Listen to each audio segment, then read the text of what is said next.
Hingað kominn Hallbjörn Karlsson. Hallbjörn, sælvertu, þú skrifaði grein í Morgunblaðið í gær sem að vakti mikla athygli. Og það sem þú ert að vara við í rauninni það sem er kallað fjárhagsleg endurskipulagning. Já. Geturðu sagt mér aðeins hvað þú ert að fara með þessari grein? Já, það sem ég er að fara með þessari grein og það sem að knúði mig til að skrifa greinina er það að ég hef áhyggjur af því að skuldir á íslenskum fyrirtækjum eru orðnar þannig að fyrirtækin eru í rauninni komin í eigu bankana. Og ákveðin skuldsetning sem átt sér stað síðustu árin sem að leiddi til þess að við skattgreiðendur sem eru nýju eigendur bankana eigum orðið flestar þessara fyrirtækja. Og mikið af þessum fyrirtækjum eru þannig að þau eru góð rekstrarfélög en skuldsetningin á þeim er þannig að þau standa ekki undir skuldum. Já. Og það þýðir það að nýju eigendur þessara fyrirtækja mjög margra eru skattgreiðendur, það er að segja við, ég og þú.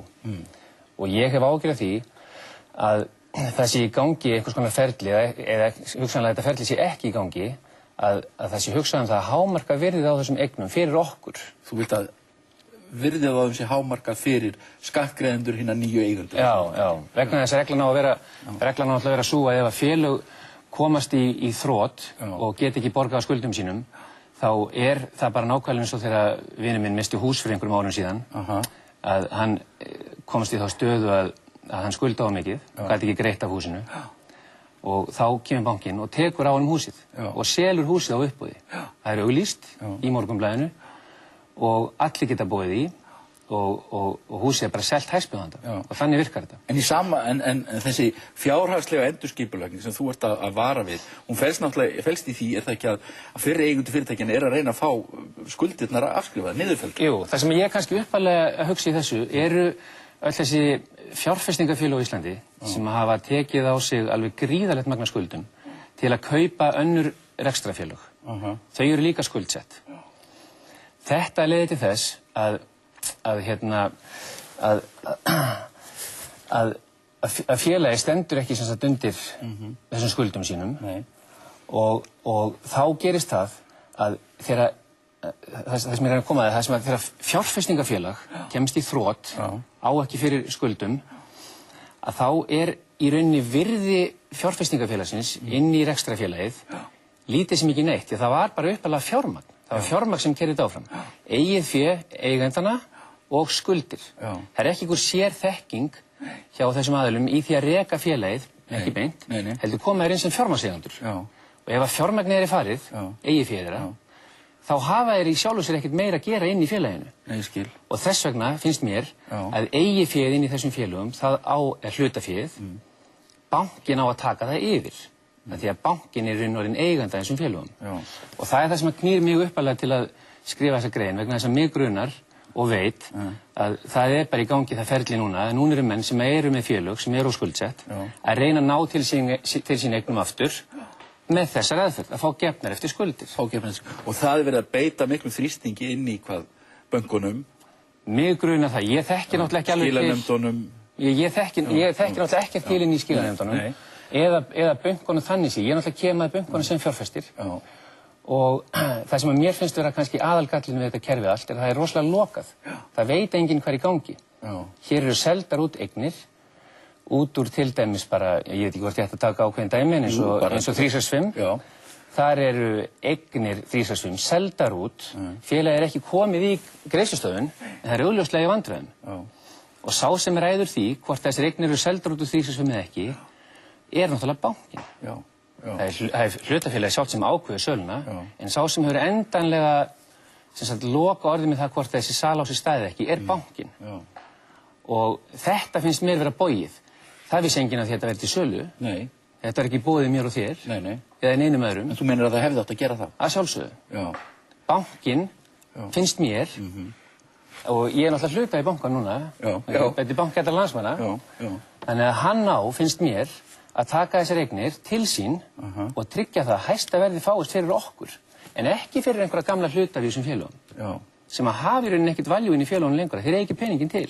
Nei, en sko, er þá ekki nauðsynlegt að allt þetta ferli sé miklu gegnsærri en það er? Já, það er bara alveg lykilatriði.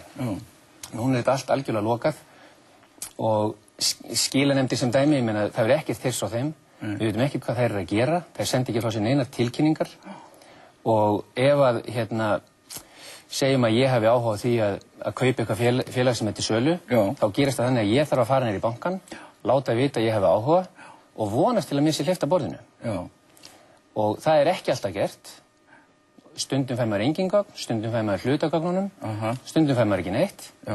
En aðalmáli finnst mér vera það að eigandi þessara félaga, sem að ég og hugsanlega aðrir myndu vilja kaupa, það þarf að hámarka verðið á þessu. Líka það, já. Og það sem er að trufla mig kannski líka er það að í dag er náttúrulega, í rauninni afleitur tími til að vera að selja eignir.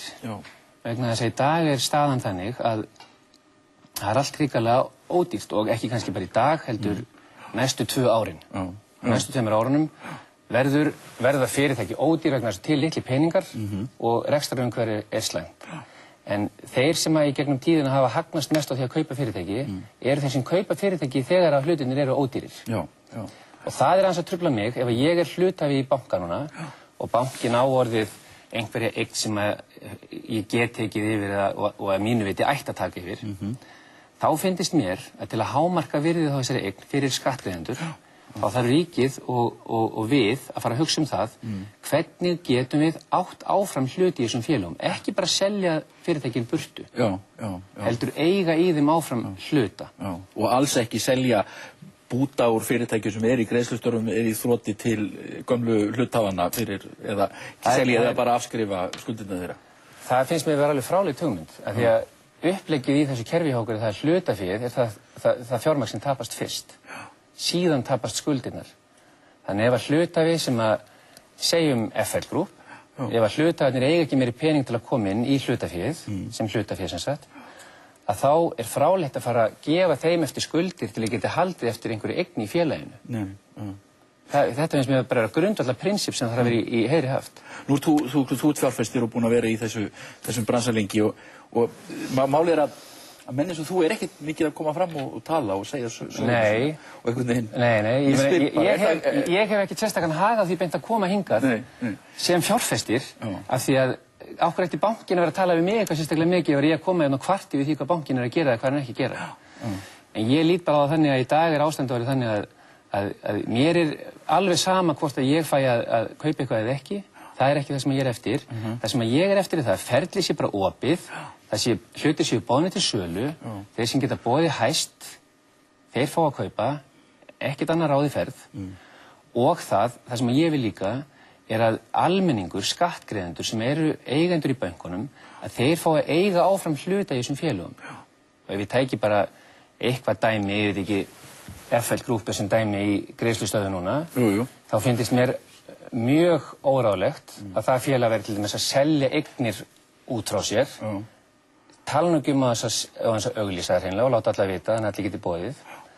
En sérstaklega hefði ég viljað að skatt og taka bara greiðendur fengi þátt í því sem hluthafar. Dæmi gæti verið, og þú getur líka hort á kannski sem hlut af þessu. Þú tekur FL Group, þeir eru með einhverja eign sem að þeir eiga. FL Group er ekki í rauninni með neitt virði inn í það félag lengur því þeir eiga engan pening, svo í talum bara hengt út. Þá er virði í þeirri eign miklu meira frá starfsmönnunum. Þannig að það á að fara að gefa einhverjum pening, þá finnst þess miklu eðlera að starfsmennir í þessum félögum, þeir fengju til dæmis 10%. Já, eða starfsmennir fengju fyrirgreiðslu til að kaupa fyrirtæki? Já, þú veist, þú getur sett það þannig upp að starfsmenn væru, því þú þarft náttúrulega vandamáli við það að ríkið eignist of mörg félög, sem er náttúrulega bara staðan í dag. Staðan er þannig að ríkið áorðið flestar þessara félaga.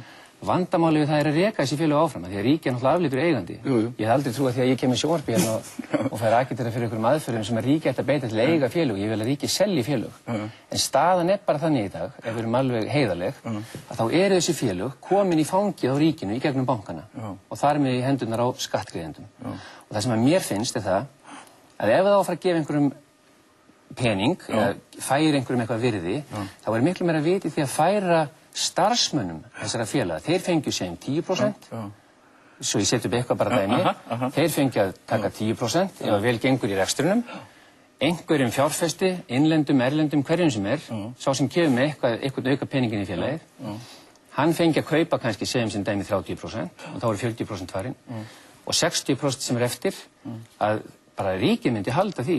Bankinn eða jafnvel bara einhver sjóður sem stofnaður, hann myndi halda eftir 60%.